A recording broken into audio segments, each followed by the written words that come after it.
umuntu koko yasambanya agatera inda ibihamya bifatika birahari sibyo ariko nibura mwanyemerera twige kumuhuhura ngo yateye inda turi kumukubita ibitafari turamukubita ibibuye tutahugiye ntuzaveyo tuba turi gufasha shitani akazi umuntu azazira kuba atarasambanye azire kwirirwa yicaye ku basambanye umuntu azazira kuba ataranyweye inzoga azire kwirirwa avuga ngo ntuzanywe inzoga gahekenya shikarete mbese ni indirimbo zina n'isara bazinyohorereza muri ibi bihe ndimo noneho ngewe nkavuga nti nkurikije abantu bahembutse kuri we nkurikije nge nta nubwo muvuga nabi twegeranye nakubwiye nimbabarira yego kuko burya Imana ishobora no kuzamurengera kubera abantu bageze gute abantu yahembuye kuko hari n'upfa atarigeze bamuzima yego hanyuma ntago wamuvuga nabi ngo akora ibyaha ngo arasambana ngo atera inda no nimba nabikuru sibyo ko ntigeze nanamufata n'ababivuga batamufashe nta audio bagira nta na kamera abantu bagira ni nayo yayo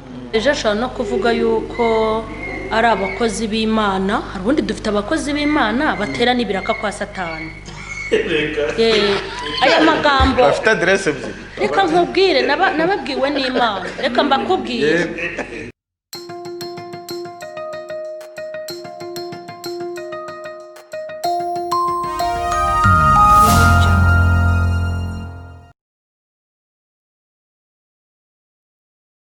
bakunzi ba Iyobokamana TV reka dutangire tubasuhuza mu izina rya Yesu niko kundi mutumenyere ko tugira gutya tukazana abakozi b'Imana batandukanye maze tukabasha kuganira ku bintu biba bigiye bitandukanye reka ntagire mbahereza ikaze bano batumirwa ari nako namwe mwese aho muherereye hose mu mpande z'isi ndetse no mu gihugu cy'u Rwanda mu ntara zitandukanye mwese mwumve yuko tubakiriye muri iki kiganiro nikaze kwiyobokamana n'ubundi amakuru ni meza ni byiza cyane ubushize twari kumwe turimo tuvuga ku bijyanye n'ubuntu n'ikiganiro cyiza cyane cyakozwe kandi abantu baragishima uburyo cyagenze none n'ubundi nongeye bagarukanye kubera ubwenge nabumvanye bwo kuba mwakora ikintu bisa no guhugura abantu cyangwa no kubwira abantu yuko Yesu agira neza mukanabihanangiza yuko Satani nawe agira nabi ni byiza rero impamvu namenye kubagarura nkazi timu kugira ngo twongere tuganire reka mwongere mwimutangira mwibwira abantu badukurikiye kugira ngo bamenye ngo tugiye kugirana nabande ikiganiro reka duhere hano uyu nguyu unyegereje ngira ngo bakurikirane Iyobokamana TV amazina ni Habimana François ndi umupasiteri Yesu aduhanurisha utuye Kigali mba Kigali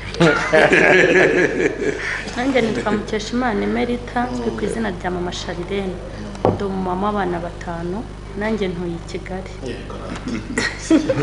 amazina yanjye ni Nshimiyimana Jedeo nanjye ndi umuvugabutumwa hanyuma kandi nanjye nitwa Papa Janti tuye Kigali nanjye ntuye Kigali nanjye nitwa Mr. Joe ba Kigali Nyamirambo Pastor Nuraine na cameraman nawe bi Kigali se Joe ndabandi kubwira tubone tayisira ariko wazaje ukanyimika bakajya bamya amaturo ubwo n'abayusenge nawe banzu yakunda Pastor Nuraine yadutunze irangiza ikiganiro dashyizemo amaturo yewe abantu abakurikira Iyobokamana TV barazi ko ari brage manitere kuko yaba atari brage wagira wacija ko yayampaye yego ni brage nanjye ndabishwi ndaho magaze muganga yes abazo ubundi cyacu mu gihande wowe icya 10 ngiye gitanga Nyarugenge niho nsengera buryo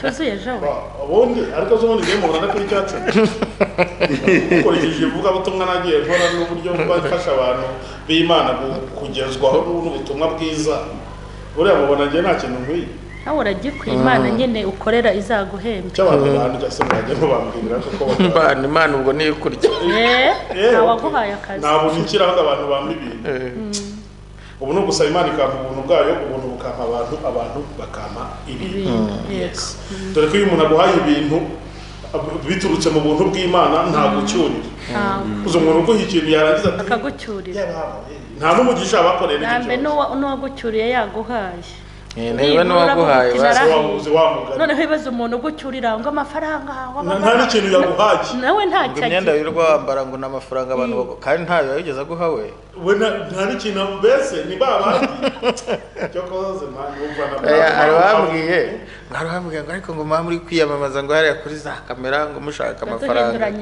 tujya gute ubundi iyo utazi amateka y'umuntu uramwitiranya turi hano kubw'umurimo w'Imana atari ibyo uhava dufite byinshi byo gukora nukuri nibyo baba bari kudutyaza ibyo bintu nibyo ngo dukomeze dukebe ya hariya mwese mwamaze kwivuga warugiye he yes ndashaka ko tuvuze ku bakozi b'Imana n'ubundi nsanga nibo tukwiye kuganira ariko ubundi abakristo bakwitwara gute babigenza gute mu gihe babona wenda abakozi b'Imana basubiye inyuma baguye badutsweho n'inkuru wenda zibashyira ahantu habi byagenda gute ku mukristo ni gutakwiye kwitwara nicyo kintu nshaka ko tuganiraho muri makeya yego reka mbere kwa Jideo kandi n'ubundi uravuze ngo navuze ngo umukristo yakwitwara gute mu gihe abakozi b'Imana basubiye inyuma baguye cyangwa baguye ngo badutsweho n'inkuru mbi byagenda gute yego reka twifashishe ijambo ry'Imana dusubiza kino kibazo turebe igitabo cya 2 cya Samweli igice cya mbere ndahera ku murongo wa 2 haranditse ngo ku munsi wa 3 haza umugabo uvuye ku rugerero rwa Sawuli ashishimuye imyenda ye yisize umukungugu mu mutwe ageze kuri Dawidi yikubita hasi aramuramya Dawidi aramubaza ati uraturuka he aramusubiza ati ncitse ku icumu mu rugerero rw'Abisirayeli Dawidi aramubaza ati byagenze bite ndakwinginze mbwira aramusubiza ati abantu bahunze ku rugamba kandi benshi muri bo baguye mu ntambara barapfa Sawuli na Yonatani umuhungu we nabo barapfuye Dawidi abaza uwo muhungu wamubikiye ati ariko wabwiwe n'iki ko Sawuli na Yonatani umuhungu we bapfuye wabibwiwe n'iki 6 uwo muhungu wamubikiraga aravuga ati narigenderaga ngeze ku musozi w'Igilibowa mbona Sawuli yishita mu icumu kandi mbona amagare n'abahetswe n'amafarashi bamusitariye maze Sawuli akebutse inyuma arambona arampamagara ndamwitaba nti karame arambaza ati urinde ndamusubiza nti ndumwamareki arambwira ati nyamu igira hano unsonge dore ndembejwe n'umubabaro kuko nkiri muzima nuko ndamwegera ndamusonga kuko narimenye neza ko atakiriho gukira namara kugwa mpera ko mucuza ikamba ryari ku mutwe n'umuringa wari ku kuboko none mbizaniye databuja Dawidi afata imyenda ye arayishishimura n'abari kumwe nawe bose babigenza batyo bacura umuborogo bararira biyiriza ubusa bageza nimugoroba bababajwe na Sawuli n'umuhungu we Yonatani kandi n'abantu b'Uwiteka n'inzu ya Isirayeli kuko bicishijwe inkota Dawidi abaza uwo muhungu wamubikiye ati uruwahe ati ndi umwana w'umwamareki w'umunyamahanga Dawidi aramubaza ati niki cyatumye udatinya ndashaka ahantu muhumve cyane niki cyatumye udatinya ugahangara kurambura ukuboko kwica umuntu w'Iteka yimikishije amavuta Dawidi ahamagara umwe mu basore ati mwegere umusumire aramusogota arapfa Dawidi aramubwira ati amaraso yawe abe ari wowe aba ku mutwe kuko akanwa kawe ariko muhamya nk'uko uvuze ngo nishe uwo Uwiteka yimikishije amavuta. Ndashaka gusa nuvuga kuri no jambo kugira nsubize cya kibazo. Nsomye ijambo ry'Imana kugira ngo abantu tumva ko ari ibintu dukora mu mutwe twihimbira bigatuma batabyumva, kuko ijambo ry'Imana ni ryo kubahwa kandi abantu bakariha umwanya.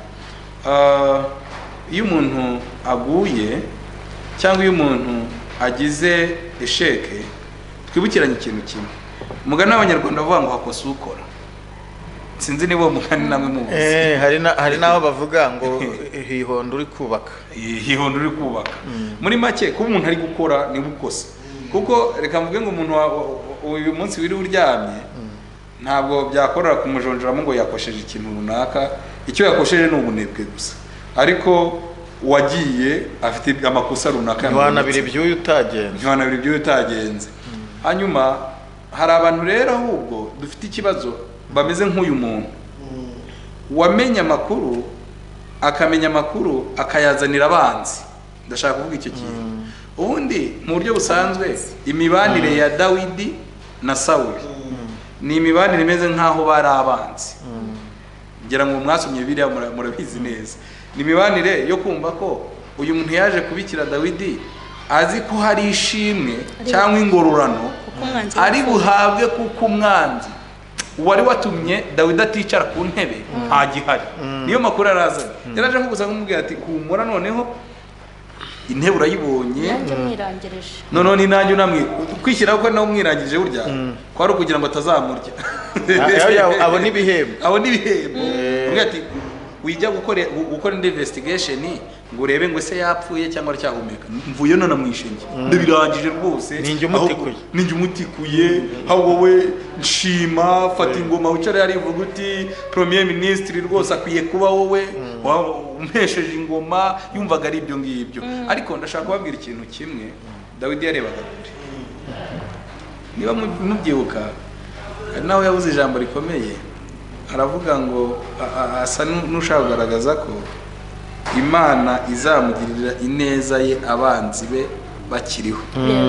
Murumva ko kandi muri Zaburi yego bantegurira ameza yego imbere y'abanzi banjye. Yarabizi neza ko Imana izamugira neza uwo yafataga nk'umwanzi Sawuli amuhize igihe kinini agihari. None rero igiteye abantu none kwishimira ko hari abaguye ndabibona muri ka ebyiri. Ka ya mbere ndabibona nk'aho aba bantu ari abantu badashyitse. Yego. Ka ya mbere ndababona nk'abantu ngiye badashyitse ku ruhande rumwe. Kubera iki? Baba bashyitse bakamenye ko ikibuga ubwo cyanyereye. Nundi yahagwa. Reka mpite nsindagira kandi kantu. Nahoze ngahuguza abakozi Imana ubushize ndababwira ngo ntukishimire kumenya ko aha imbere uri kwerekana ngo ufite amasezerano hari umuntu hagira ingorane akahagwa, cyangwa akaba ari kuhakorera ibintu bitari byiza ngo ugerwa ubipostinga cyangwa ubibwira abantu ati okay tubarenda niba uyu munsi ndi umunyamakuru na Joel ni umunyamakuru yenda Joel ikinyamakuru cye kirakomeye yenirwa mvuga ngo ngo none ngo uyoboka Imana ngo byagenze gutya ngo none ngo byacitse ngo kuyoboka Imana none ngo byagenze gutya. Donc mba ndi kwiyangiriza kuko ejo ndi kwerekera hari iyoboka Imana rigeze. Niba naramaze rero kuhacukura ibyobo burya narabyitegaga cyane. Abantu rero bamamaza inkuru z'uko abakozi b'Imana bagize intege nkeya, z'uko abakozi b'Imana baguye, z'uko abakozi b'Imana bafite ikibazo. Kubera iki rero kwari dukwiye gufata uyu mutima wa Dawidi. Kuba baguye, kuba abakozi b'Imana hari intege nkeya yerendanwa akazi bagaragayeho, ni bibe byo cyangwa ntibibe nabyo, ubwabyo biratuzanira twese igitutsi. Ko turi muri organisation imwe abakozi b'Imana b'iki gihe ngo b'iki gihe ukajya ngo no ikindi gihe ubwo nawe uri bubaye nawe uri none rero kuri icyo ngicyo Dawidi icyo namushimiye muri ibintu byose ntizibye mu magambo, namushimiye ko atakiriye inkuru yo kugwa yo kuba umwanzi we yabonaga nk'umwanzi wapfuye ngo yapreciye, ahubwo yagize umubabaro. Navuga ngo ahubwo nkimenya ko Joel yende yaguye nk'umukozi w'Imana, nagafashwe n'umubabaro sindi uwo kujya kwamamaza inkuru yuko Joel yaguye burya ndi umuntu erega ndi umuntu ugize burya nakababaye nkarira nkaboroga nkanasenga nkavuga niko Bibiri ivuga ariko si ibyo guhamagara François nk'inkuru igurishwa inkuru ishyushye umva ngo ngufitiye inkuru ngo ngufitiye inkuru mama Sharene baruzi byabaye none kuri abantu bitwa ngo yasebye ngo basebye ngo bamututse ngo bamwandagaje iyo si inkuru ngo riziki ngo bamututse iyo si inkuru ahubwo icyo nashatse kuvuga cyane mu magambo makeya ni umubabaro twakagize ijambo rya kabiri yewe muntu wamamaza inkuru ukamamaza inkuru y'ubugwe bw'abakozi b'Imana intege nkeya z'abakozi b'Imana ukamamaza donc ukashimangira ukabyina intsinzi yuko muri Isiraheli habonetse igitutsi ukabyina intsinzi yuko abantu bavomweho iby'Imana bagakomeza imitima y'abantu b'Imana ukabafata none ukabataranga ukabahindura ubusa nkaho batigeze bakorera Imana cyane ngo nuko hari intege nkeya runaka zabonetseho dore urwariye abandi wariye uyu mwamareki dore ingororano ari mukwiriye ariyo gupfa iki rero navuga ngo ahubwo uyu muntu yihane hakiri kare ukiri naho nkaho Imana ipfusha abantu bagakora ibirori hari ijambo riri muri Bibiliya rinabivuga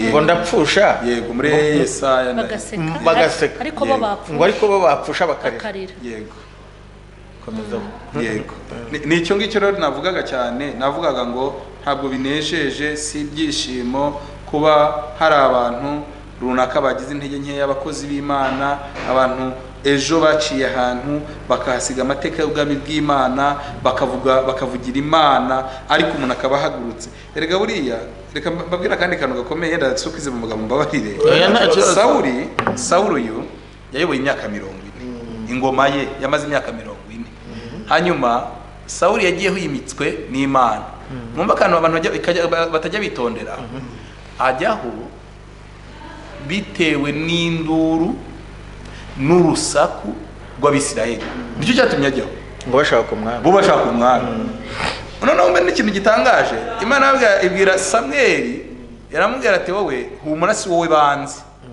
ahubwo ni njyewe banzi genda ubabwire ngo uwo mwami uzaza none mwumva ikintu gitangaje Imana ivuga iravuga ati uwo mwami uzaza rero mwumva ibintu azakora urubyiruko rwanyu azarugira abacakara urumva azabababaza Imana ivuga ibintu bibi azakora bikomeye kandi ntaraza irangije amwe ati okay ariko ubwo bakomeje gutaka no kuboroga ngaho najyeho ibi ndabivuga mbitsindagiye hari abantu bareba umuntu ngo nuko bigeze bagira ishurirwa ngo kuri we ngo akimikwa ngo cyangwa atarajyaho ugasanga aravuze ati n'ubundi Imana ntiyamwemeraga ngiye nigeze murortaho ibi bintu ibyo mubyihorera ngo ibyo neretswe ayobora imyaka ngo 2 Bibiliya yihamiririza ko yemerwaga n'Imana 2 mwumva ikintu gikomeye Imana ariko imwemera nubwo yabanje kumutangaza atarajyaho nashatse kuvuga iki kintu mu cyumve neza urugendo yabanje kumutangazaho imiterere n'uburyo ameze atarajyaho agiyeho rero agiyeho Imana itimwemera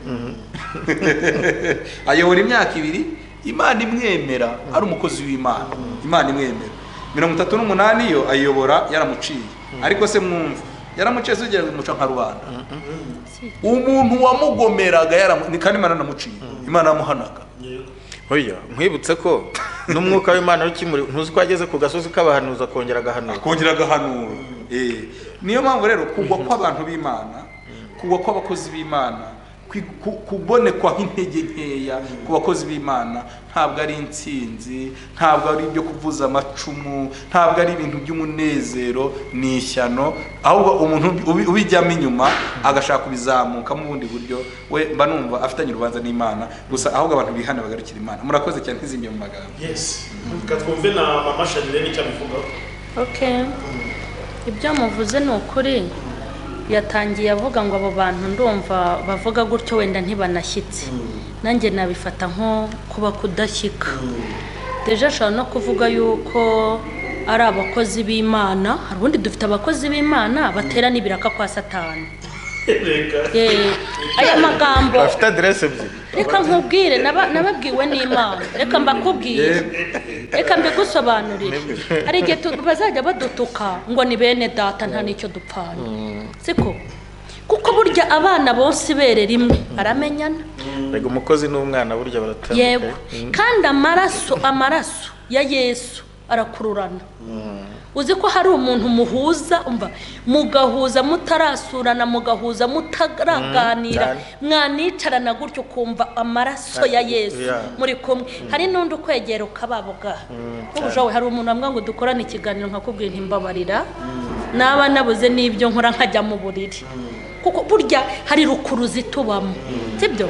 Noneho kuvuga ngo wenda n'urugero numvise uyu mwene data yaguye, nuguhita mvuga nti wenda bamufatiye ku mugore n'urugero, ntago mpita numva ko ari we wasebye wenyine, nanjye numva asebye kuko twicaranye hano ku gatuti. Yego, bishatse kuvuga ngo mfite ikintu nakora kugira ngo n'abantu batabimenya, naza nkamworosa. Ni nk'intumbi wakorosa. Yego. Hanyuma rero hari igihe tuzajya turenganya abantu ngo ni bene wacu batuvuze. Ni ukuri bene wacu ntibatuvuga. Yego, umunsi umwe njye guhabwa aya magambo ngo hari abakozi b'Imana batera ibiraka kwa Satani, hakaba n'abakozi ba Shitani baza gutera ibiraka mu nzu y'Imana. Umva ko byari byaturutse. Songa beza naba. Oya buburetse nyine ndabikubwira.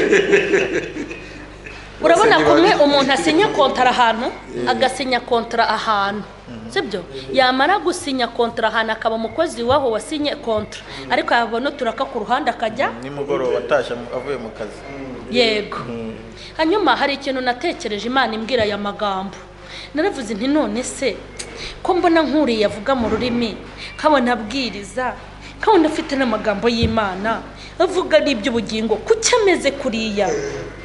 Bone ngiye mu rugamba mpakura ijambo nk'ubwo ayo magambo mwumvise nayakuye mu bibazo byanjye nari nifitiye mbona abantu banyanga atari nibi.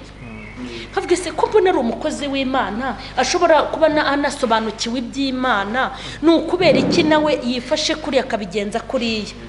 Niko kwicara mbwirwa ayo magambo numva ngo erega hari abakozi b'Imana ariko badomoka bakajya no gutera ibiraka kwande.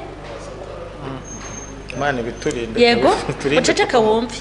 Noneho hakaba mbese n'abakozi b'Imana n'ukuri barahamagawe, atanga n'ubuhamya ukumva niyo, yatanga ubutumwa ukumva yarahamagawe, yarabatijwe. Mbese ibimenyetso bimugira umukozi w'Imana agize guterata arabifite. Ariko Shitani yamuhanikira kane wakagikora. Shitani yamubwira ati mbabarira ugenda umumvugira, ariko genda umumvugire kandi umuhere kurwara. Umumvugire sha umumvugire. Nibiba ngombwa unamuhimbire, nibiba ngombwa unamugerekere. Ni wa mukozi w'Imana batijwe, ariko Satani amuhaye ikiraka unakomeje aho muntu kirariko. Shitani akamuhikira kati ngwino nanjye kano akakaraka ukankorere muntu kiri mumvugire, jya mu gatsiko kamurwanya. Muri make ni ibikorwa byo kwa Satani, imirimo itari iyabera bagenda bamukorera kandi bitwa abakozi b'Imana. Noneho hakaba umukozi wa Shitani, wa wundi nawe wasinye kwa Shitani shebuja. N'abantu bose bazi ko ari umukozi w'iki wa Shitani, nawe abiziranyeho ko na Shitani. Ariko ntobe no mu rusengero akaba yazamo cyane, ukabona amaturo arayatanze no gufasha abantu, haba igiterane ati ndi uwa mbere, ariko yarasinye kwa Shitani. Warumbajije ngo umuntu w'ukuri nindi? Umukozi w'Imana w'ukuri n'uwahamagawe n'Imana agasinya na kontra n'Imana, ntajye gutera ibiraka. Ubwo mbonereho no kubwira abantu ngo mureke gutera ibiraka kwa Satani, mwikitwa abakozi b'Imana ngo mutere n'ibiraka kwa Satani. Nicyo rero nari ndimo kunganira mwene data kubyo yaravuze kandi bihagije. Mukuri hari ibintu bimbabaza mu buzima. Najyaga mbona nk'abantu, ukabona abantu baje nko kunsura bakabafasha ikiganiro cy'umukozi w'Imana. Ntago wavuga umukozi w'Imana unyicariye muri saro, nuguhita nkubwiye nticeceka izo nkuru tugira gute. Kubera iki? Buryo uko yicaye bakuvugaho, nawe niyicara mu yindi saro barakuvuga. Kandi kuvuga abakozi b'Imana bizana ibibembe, nimba abantu batari banabize bagire gute babimenye, bitera ibibembe. Kubera iki? Iryo jambo ryonyine ngo ni umukozi w'Imana, kandi nawe uritwa kuri umukozi w'iki w'Imana. njye nabwiye abantu ni koko abantu barushwa imbabazi n'abanyonzi. Uzakore ku munyonzi urebe bene wabo cyangwa moto ibyo bagukorera, uzakore ku mumotari urebe ukuntu bene wabo bahura. Itsinda ryose rihita riza. Iyo umusiramu agize ikibazo bene wabo b'abasiramu barahaguruka bagahagarara, ukabona ko bamufitiye iki urukundo. Niyo mpamvu rero nababwira bene data, kumva ngo umuntu yasambanye, njya mbyumva ngo umuntu yasambanye bamufatiye muri iyi hoteli bakabibaye inkuru. Imana ejo bundi yarambwiye ngo abantu benshi bafite imivumo ituruka ku bakozi b'iki b'Imana. Aricaye na bene wabo, yaba ari gucuruza, baba bari muri salo, nuko Imana yaciye akajagari ko guhura turi benshi aho bari hose.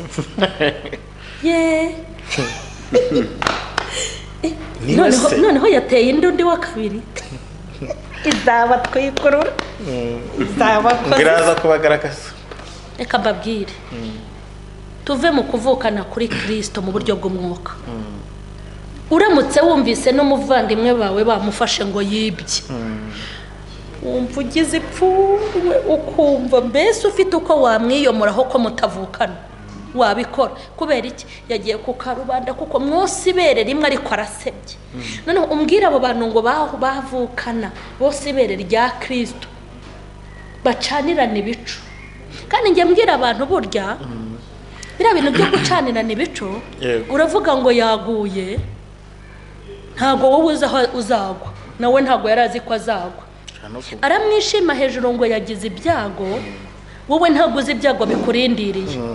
Umuntu ashobora kukuvugiriza induru kwera umugore mubi, cyangwa akakuvugiriza induru kuko bahabaye cyamunara, ariko wenda ejo bazakuvugiriza induru umwana wawe bamufashe yibye, cyangwa bamufashe acuruza urumogi. Bishatse kuvuga ngo nta gahinda k'agasirimu kabaho, nta n'akaviyayipi kabaho. Uduhinda twose n'uduhinda, nshobora kuba mu gahinda kawe ariko nawe akakurindiriye ntukazi. Iyo mwene so rero agize ikibazo ukamuvugiriza induru ngo yahombye, wowe ugicuruza ukamuvugiriza induru, uba ukoze ikosa, uba ubizi utewe kutahomba. Hari ibyago byinjira bidakomanze, hari n'ibyago bitarobanura.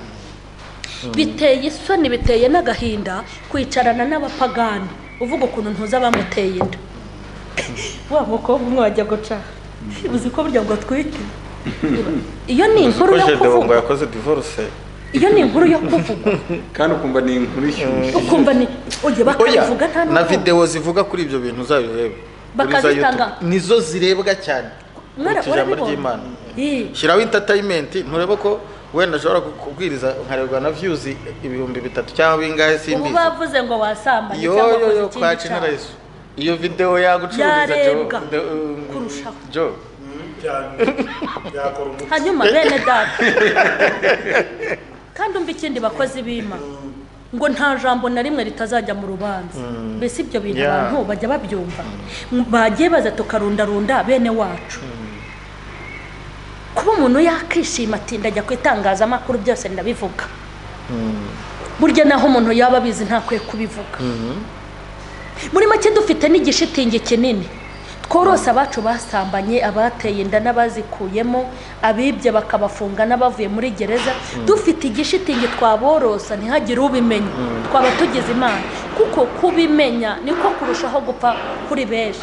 N'ubu dusigaye tugendana ipfunwe kandi nta byaha twakoze. Abavuga butumwa bubu ukumva nawe uriwe kubika umutwe. Abahanuzi bubu baratubura, nawe waba uhanura ukubika iki umutwe. Abashumba bubu mureke mbabwire, Imana izahana abakoze ibyaha, ariko abantu bicara kuri bene se bakaba igitaramo, bakaba iciro ry'imigani, ntabwo Imana izabababarira. Kandi ikindi nimuze turwaze abantu, nitubona abacu batenzwe turire. Ntabwo ari umwanya wo kuvuga, ni umwanya wo kumugenderera, kuko birashoboka ko kumugenderera, kumusura kwacu, kumuba hafi no kumuganiriza bishobora kutuviramo ikirata, bishobora kumuviramo umumaro wo kugira gute, wo gukira.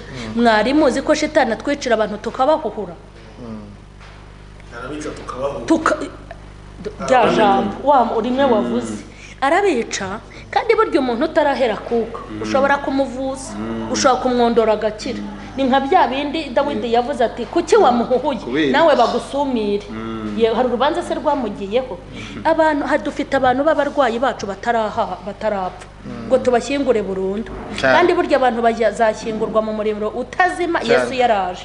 Umuriro utazima kuba utaraza n'impanda itaravuga, haracyari ibinini n'ishinge dushobora gutera bene wacu bagakira.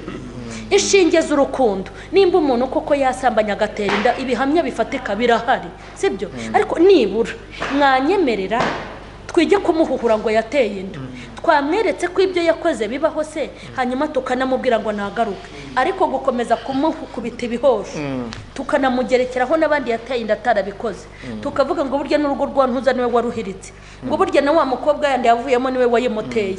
Ibyo ni ukumubwira ngo turaguhambye, turi kumukubita ibitafari, turamukubita ibibuye, tutahugiye ntuzaveyo, tuba turi gufasha shitani akazi. Kandi ari shitani azahanwa, n'abamufashije bazagira gute? Bazahanwa. Abantu nibitondera iki kintu kuko kigiye kubarimbuza. Umuntu azazira kuba atarasambanye, azire kwirirwa yicaye ku basambanyi.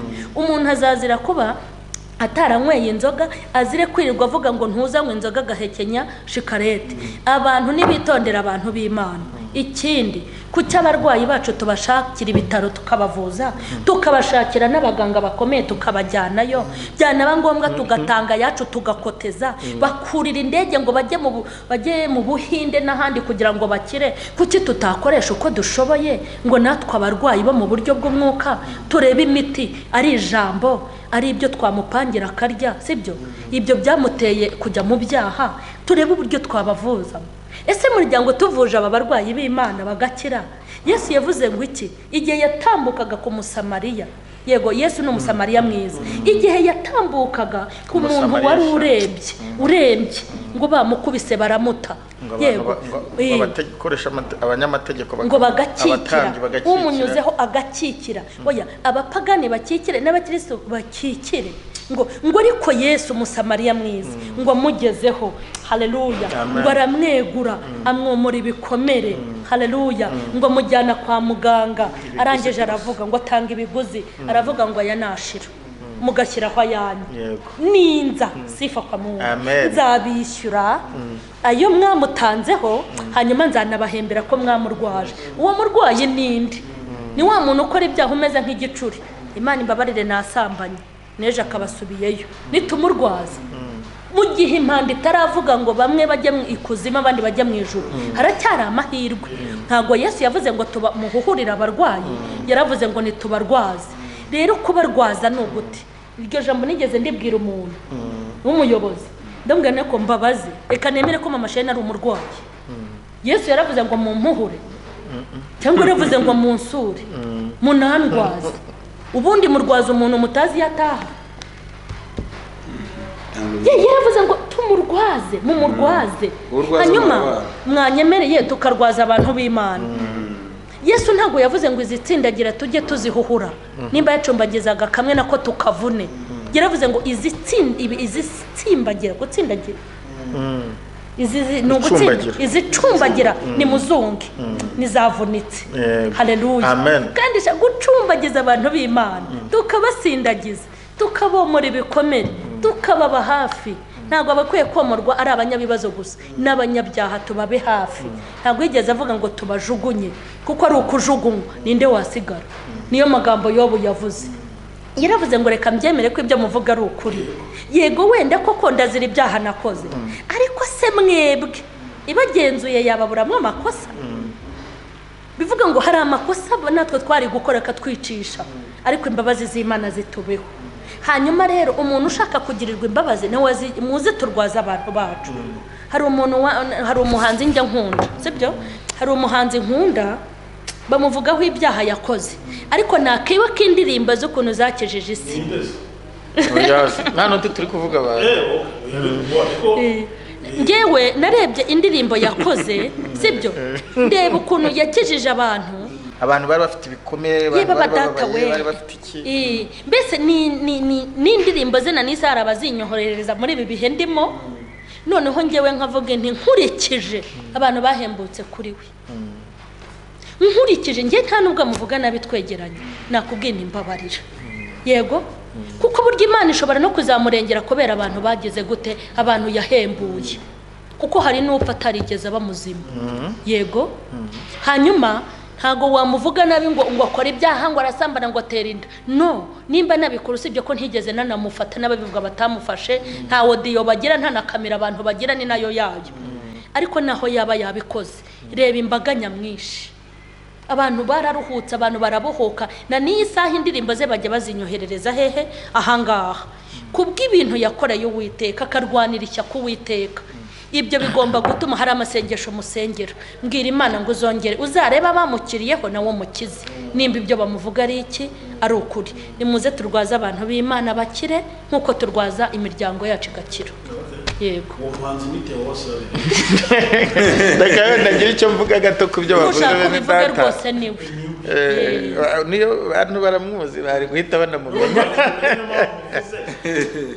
kandi yahembuye imitima ahari rwose erega no baracyayihembura Imana se yaramwishe yigeze imunika ndumva muri kumuhakonje okay reka twumve na Pastor François nawe agira icyo avuga ku kibazo ni ikibazo cyiza twavugaho byinshi ariko reka tugerageze dukore resume mu magambo make usigaye no muri abari bavuze babisobanuye cyane hari icyo ijambo yasomye mwene data Gedewo avuga ukuntu Umumeleki yaje kubikira Dawidi ariko Dawidi aramubwira ngo iragatsindwa kugira icyo utwara wasizwe amavuta n'iki n'Uwiteka urumva kandi n'ubushize twarabivuze umubyeyi yabona yikubitira umwana we ariko ntiyabona abandi bamukubita kuko hari n'abamukubita nabi bakamukubita mu mutwe bakamuhugura urumva Imana umubyeyi yabona yikubitira umwana ariko ntiyabona amwihaniye ariko utamukoreye ku mwana abantu bashaka gukora ku bana b'Imana kabone naho baba bari mu makosa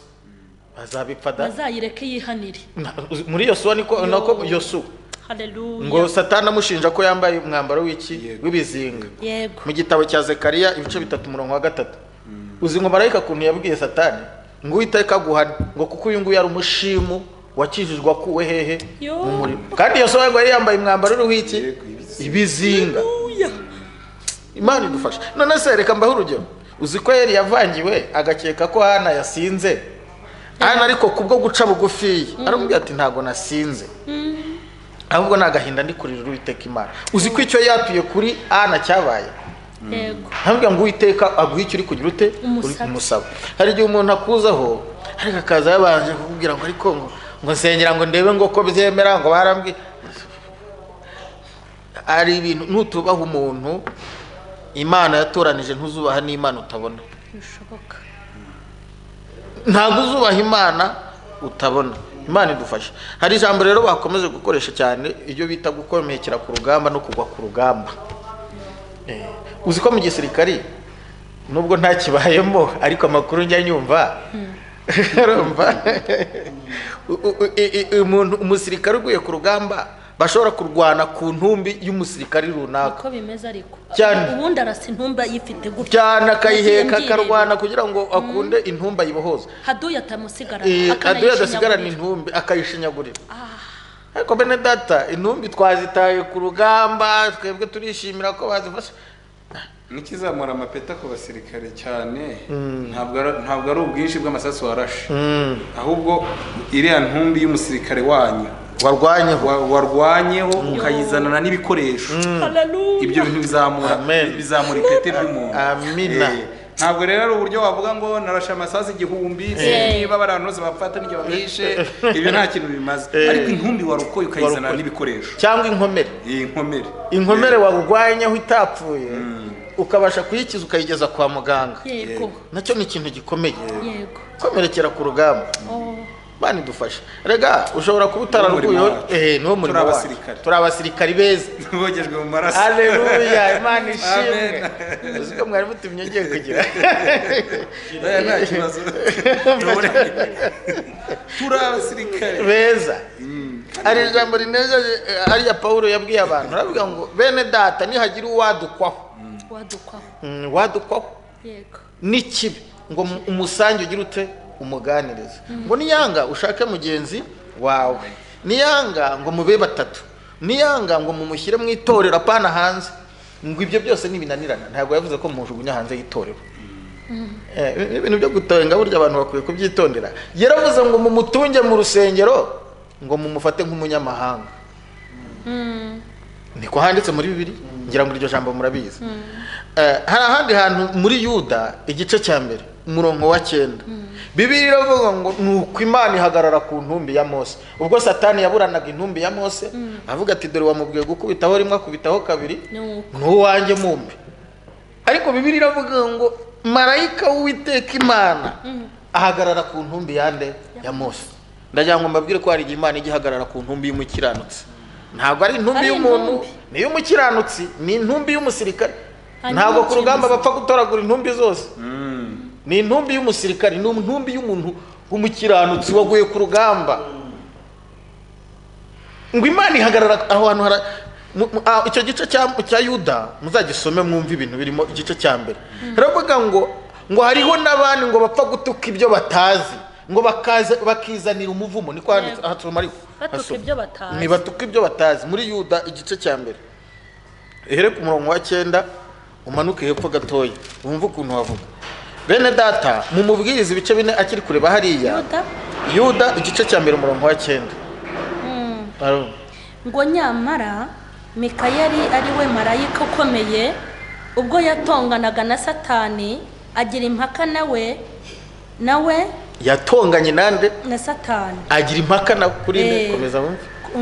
Agira impaka nawe, intumbi ya Mose ntiyahangaye kumucira urubanza kumucira urubanza amuvuma, ahubwo yaramubwiye ati umwami Imana iguhane. Ariko abo bantu batuka ibyo batazi ndetse n'ibyo bazi, babwirijwe na kamere yabo, barabyiyononesha nk'inyamaswa zitagira ubwenge. Bazabona ishyano kuko bagendeye mu nzira ya Kayini, bagahomboka birukanka bati rinda,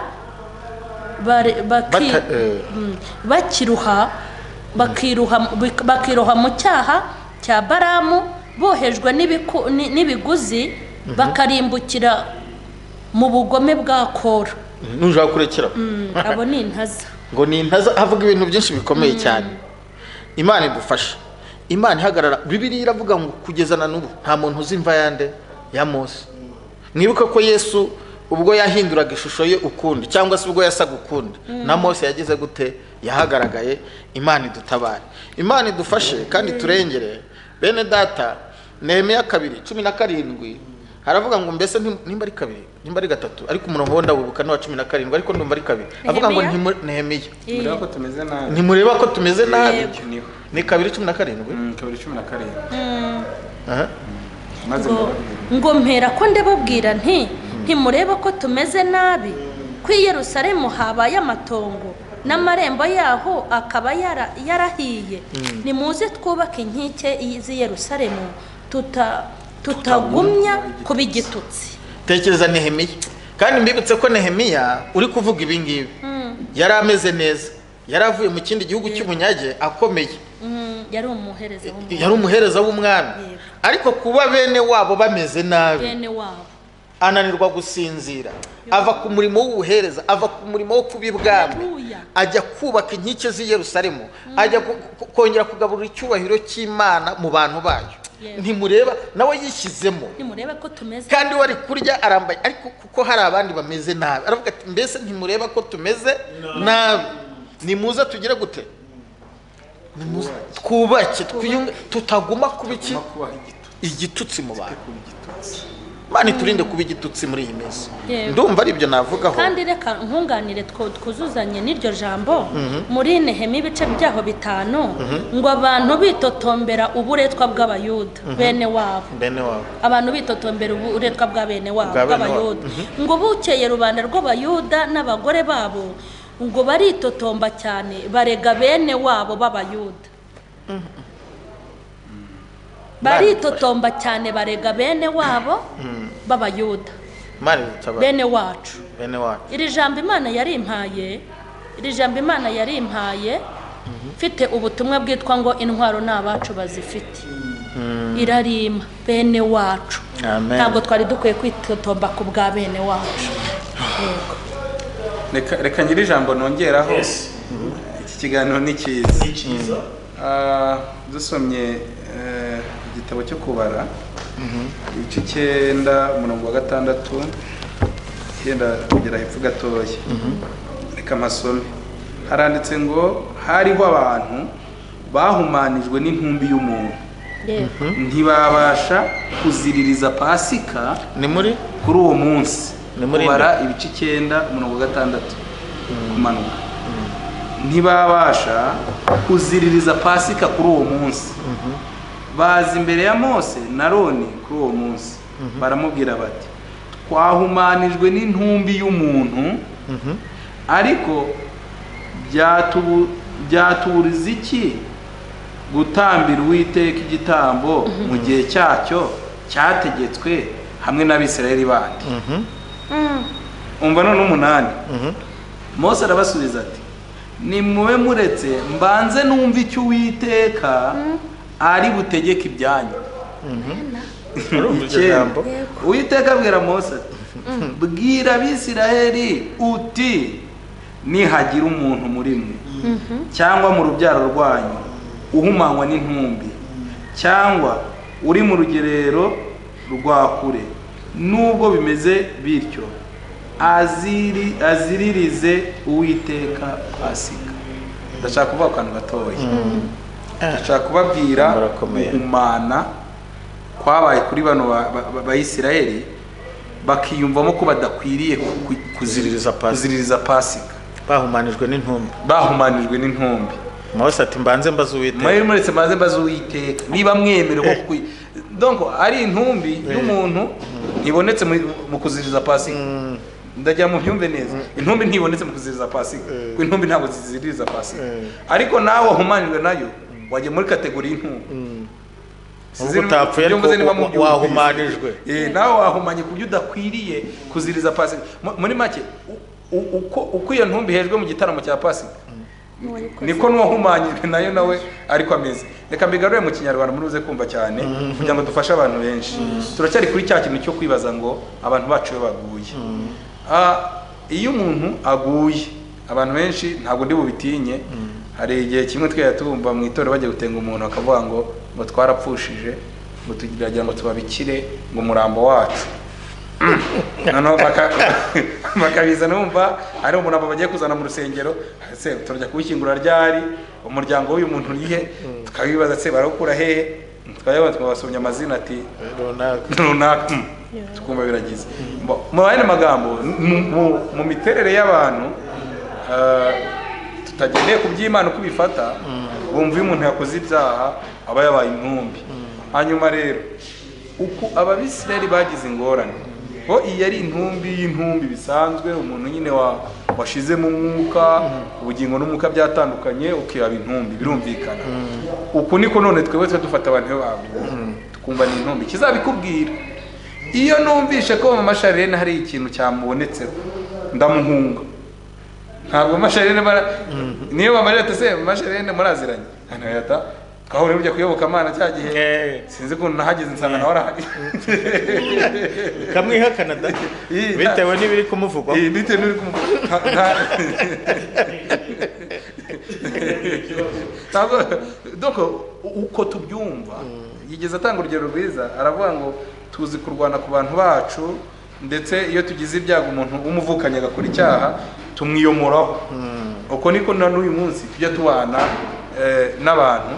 Ariko izi ntumbi hari abantu ziri gusigaza runaka kuko yakoze icyaha kigaragara ariko nawe wamukozeho birumvikana abantu barakibonye ugifite n'ibimenyetso. Turekende ibyo abavuga batazi ibyo bavuga da ugifite n'ibimenyetso umuhinduye ko kw'intumbi urabirangije ariko nawe irakwanduje uri bujye muri Pasika kubera amagambo wavuze, kubera kuntu wamwicariye, kubera umwanya wafashe kuri we, kubera uburyo wasakaje. Hari n'ibintu buriya rero njya nkunda kwibazaho rimwe na rimwe ibintu byo gusharinga inkuru yerekana mvuga ko kandi ariko mbi umuntu ntasharinga inkuru nziza yubaka ubugingo ngo bafite n'amagurupe bahuriraho umuntu agasharinga inkuru mbi inkuru yumvishe audio y'ikintu kibi cyabonetse ku muntu akayisharingira ukibaze se umuntu yihaye ugize ngo imwubake umuntu yihaye ugize ngo itume yuzura umwuka umuntu yihaye wari ufite iyihe ntego ahubwo ugasanga donc bene ubwo ibyo bintu bitari mu butumwa bwiza byo gusenya ntabwo bikwiriye ku bakozi b'Imana.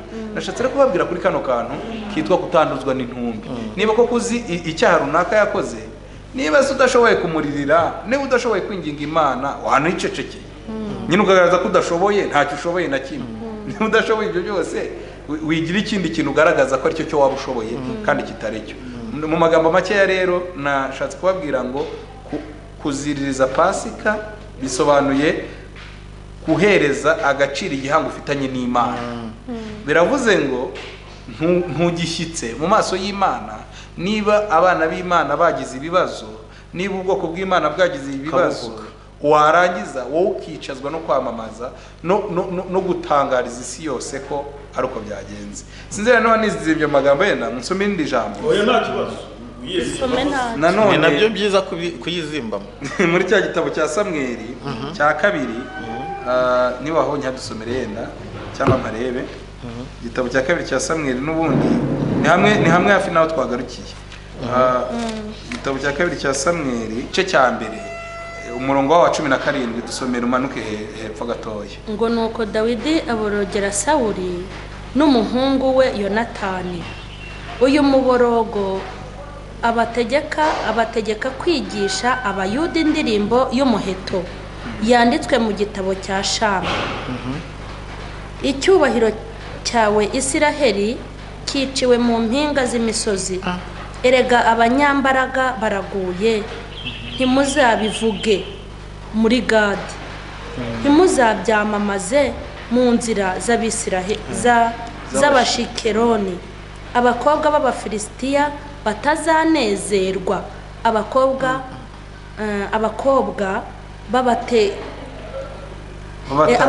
batakebwe be kwishimagiza. Mwa misozi y'Igirubowa, kuri mwe ntihagatonde ikime, ntihakagwe imvura, ntihakabe imirima yera imyaka y'amaturo, kuko ariho ingabo y'umunyambaraga yagwanye umugayo. Niyo ngabo ya Sawuli nk'iyo utimikishijwe amavuta. Umuheto wa Yonatani ntiwasubiraga inyuma ngo ave ku maraso y'abishwe no ku banyambaraga b'ibihangange, kandi inkota ya Sawuli ntiyavukaga. Komeza. Inkota ya Sawuli ntiyavukaga. Sawuli na Yonatani bari beza, bafite igikundiro bakiriho, kandi mu ipfa ryabo ntibaguye ukubiri. Bari abanyamuvumbuko kurusha ikizu, bari abanyamaboko kurusha intare. Bakobwa b'Isiraheli muririre Sawuli, wabambikaga imyenda y'imihemba yo kuririmbana, warimbishaga imyambaro yanyu zahabu. Erega abanyambaraga baraguye, baguye mu ntambara hagati. Yonatani yiciwe mu mpinga z'imisozi yawe. Unteye agahinda mwene data Yonatani, wambereye uw'igikundiro bihebuje. Urukundo wankundaga rwari igitangaza, rwarutaga urukundo rw'abagore. Erega abanyambaraga baragoye, intwari zabo zirashize. Intwaro zabo zirashize. Bameze My God. Ndashaka iri jambo kuryifashisha mvuge gatoya kuri kino kintu. Ibi ni Sawuli, uyu niwe wakoresheje iki kintu akimara kumva inkuru yuko Yonatani ndetse na Sawuli baguye ku rugamba. Dawidi yahise ababwira ati mureke kunezerwa, ahubwo ni mureke twigisha abantu indirimbo yo kuburuga. mwinezezwa nuko abari intwari baguye, mwinezezwa nuko abantu bagize imbaraga uyu munsi babonetsweho n'ibindi bintu bituma bavugwa. Nimubabare, nimubaborogere. Ndetse ageze hasi nashatsemo ikintu cya mbere, arababwira ati ndashaka kubiyama. Ukaneka nkavuge neza, ati ndashaka kubiyama koko bapfuye Dawidi na Yonatani, ariko kirazira kikaziririzwa ko inkuru nk'iyi yabo izagezwa i Gati. Iyi nkuru yabo ntabwo ikwiye kuzavugwa ngo igezwe i Gati. Ab'i Gati ngo babibone, abahuza n'ubundi bwoko, abibaburiza ibintu bibiri. Icya mbere arababwira ngo kuko ibyo bintu bizatuma abatarakebwe bishima. Yego, ahantu batakebwe bajya bategereza amakuru mabi ku itorero, bajya bategereza amakuru mabi ku bantu b'Imana, bajya bategereza amakuru mabi, bagategereza noneho ngo n'abakobwa b'Abafilisitiya ngo bakishimagiza. Murambabarira mvuga aka kantu yenda narababaye rimwe ndebye ahantu commentaire imwe, abantu batangiye kuvuga ngo nuko babona ngo burya ngo bateze ngo ibitambaro ngo n'ibintu bigera ku birenge, ngo urumva donc abakobwa b'Abafilisitiya barimo kwishimagiza, bateye indirimbo kubera ko hari impamvu yabonetse. Reka mbabwire, biragatsindwa ko inkuru nk'iyi yamamazwa i Gati. Ntabwo abantu batakebwe bakwiye kwamamarizwa ko hari abantu b'Imana, bamamarizwa inkuru y'uko hari abantu b'Imana bagize intege nkeya, y'uko hari abantu b'Imana bababaye. Umva rero hasi niho cyane nshaka kuvuga. Sawuli yagarutse ku bigwi. Yego, mu Mariya agaruka ku bigwi by'aba bakozi b'Imana. Sawuli na Yonatani. Yego, agaruka. Dawidi yagarutse ku bigwi byabo, aravuga ati aba bantu ga mwebwe ntimubabone none bapfuye, ariko aba bantu bavumbukaga umuvumbuko wabo. Aravuga ngo umuvumbuko wabo wari umeze nk'ukizo. Mu yandi magambo bari abanyembaraga, ntimubabone gutya. Mwewe ntimubafatire none bagize esheke, bagize amakosa, kuko no kuba bayagize mukayamenya burya nuko hari aho bari bageze. Byo reka mvuga aka kantu, uzi ko hari urwego umuntu abaho uburyo yanagwa abantu batanu ntibabimenye ko yaguye cyane, kubera n'ubundi nta bari bamuzi, nta n'akamaro yari afite kanini cyane, nta nako yari afite abantu benshi. Burya impamvu umuntu ashobora kugira reputation mbi ikagera kure, naho reputation nziza yari igeze. Iyi reputation rero nziza y'umuntu niyo izatuma n'ubundi reputation mbi ye igera kure cyane. Biravuze ngo uyu muntu byanze bikunze yigeze agira akamaro mu bantu. Rero kirazira kikazirizwa ko inkuru ze zigerayo rero kure. Umva rero ikintu gikomeye, batangiye kumutaka bavuga imbaraga, kabiri abavuga igikundiro. Ikintu kirakomeye, abavuga igikundiro bari bafite igikundiro. Sawuli urabizi igikundiro yari afite, biravangwa yahagararaga mu bantu akabasumba bose. Yabavuze imbaraga, reka mpinemo ibintu byose yabavuze bihine mu bintu bitatu. Yabavuze imbaraga, abavuga igikundiro, abavuga ikindi kintu cya gatatu cy'umutima w'ubuntu bagiraga. Yego, bintu bitatu sha. Reka mvuga ibi bintu ni nabyo bintu ubundi byubatse ubumuntu. N'ikintu cyitwa umuntu ngo ni umuntu uri fidele, umuntu w'intwari akwiye kuba afite ibi bintu bitatu. Haleluya. Ukwiye kuba muri wowe, kuba ubwabyo wujuje izi karite ukoresha, ukaba uri umuntu ufite imbaraga, donc ufite uburyo ushobora gukiza ibintu. Amen. Uruzuye mu buryo ujyanye n'uburyo bw'imbaraga. Kabiri ugomba kuba uri umuntu w'igikundiro, donc the favor, influence. Ukwiye no kuba uri umuntu kandi ufite ubuntu, ibintu runaka abantu bakumenyaho byiza. Ariko koko umuntu waranzwe n'ibyo bintu, mu bihe byashize tugakoma amashyi tukavuga tuti Imana ishimwe ubwo runaka tumubonye, Imana ishimwe ubwo Joel aje, Imana ishimwe ubwiyobokamana ribonetse mu gihugu cy'u Rwanda. Kuko twongere nyuma duhindukire ngo hari impamvu ibayeho, dutora amabuye turengana umuntu, imisozi dutera amabuye, ibyo ntibikabeho. Imana itugirire neza. Murakoze cyane. Ntabyo narenzaho cyane, ndimo nta n'amasegonda. Mubwiriza 4:9-10 avuga ngo babiri baruta umwe ngo kuko umwe yaguye undi amubyutse yego nicyo nasorezaho ku ntumbi za bene wacu ku nkomere za bene wacu kuri bene wacu bacumbagira Yesu aduhane umugisha bakunze Iyobokamana TV mwabyumvishe reka mama Charlene dushyira imbere y'Imana ku kiganiro turagushimye Mana tugushimiye ubu butumwa tugushimiye izi mpuguro ndakwinginze ngo uhe umugisha abakozi bawe utanga umugisha ku Iyobokamana utanga umugisha ku bakozi bawe bahembura ubugingo abantu bakava mu butamenya ariko umuntu ugucira bugufi akumva aya magambo akumva ko atajyanye nawe gutabara akumva yuko yasize aryamye mu buriri kandi wagiye gutabara umubabarire cyane ugucira bugufi umubabarire kandi ubu butumwa bugere ku bantu bawe bukize benshi kuko barahumanye bakoze ku ntumbi za bene wabo ntabwo bibemerera kuboneka mu maso y'Imana Yesu imbabazi zawe rero nizibatwikire ubagirire imbabazi abantu bose bagusenyeye ubagirire imbabazi abatarabonye batunganye ubagirire imbabazi abakwiciye ugirire imbabazi abahorahoje abana bawe ugirire imbabazi abafashije shitanakazi imbabazi zawe zibabeho urakoze cyane Mana cyubahiro n'ikibi cyawe ni mu izina rya Yesu amen.